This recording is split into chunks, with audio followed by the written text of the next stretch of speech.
தமிழகத்தில் அதிகரித்து வரும் மது மற்றும் போதைப் பழக்கத்தில் இருந்து இளைஞர்கள் சிறுவர்களை மீட்க விளையாட்டை ஊக்குவிக்க வேண்டும் என பாமக தலைவர் அன்புமணி ராமதாஸ் வலியுறுத்தியுள்ளார்.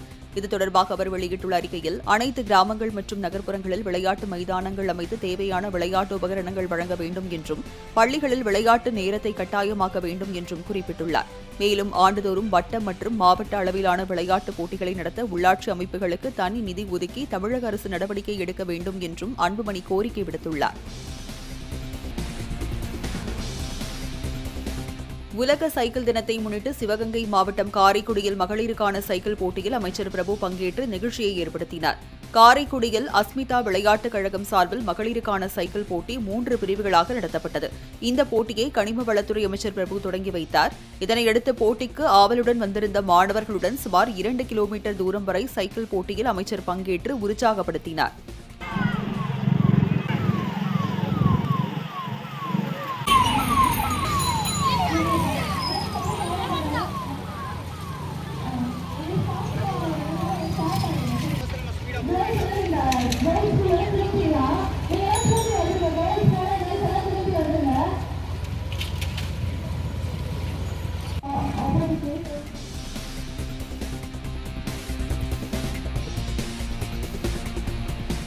சிவகங்கை மாவட்டம் காரைக்குடியில் உள்ள அம்மா உணவகத்தில் கனிம வளத்துறை அமைச்சர் பிரபு திடீர் ஆய்வு மேற்கொண்டார்.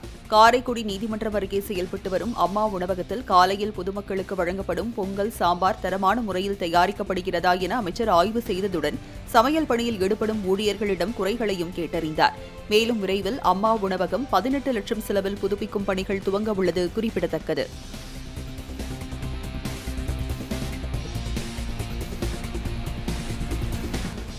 வார விடுமுறையொட்டி கொடைக்கானலில் உள்ள மன்னவனூர் மலை கிராமத்திற்கு சுற்றுலாப் பயணிகள் படையெடுத்து வருகின்றனர்.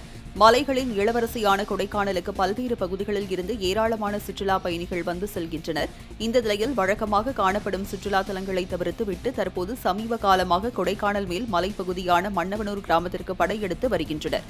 அங்குள்ள ஆடு, முயல் பண்ணைகளை கண்டு ரசிப்பதுடன் சாரல் மழையால் ஏற்படும் ரம்மியமான சூழலை அனுபவித்து மகிழ்ந்தனர். மேலும் அங்குள்ள ஏரியில் பரிசல் சவாரி செய்ததுடன் குதிரை மற்றும் ஜீப் ரைட் சவாரி செய்தும் உற்சாகமடைந்தனர்.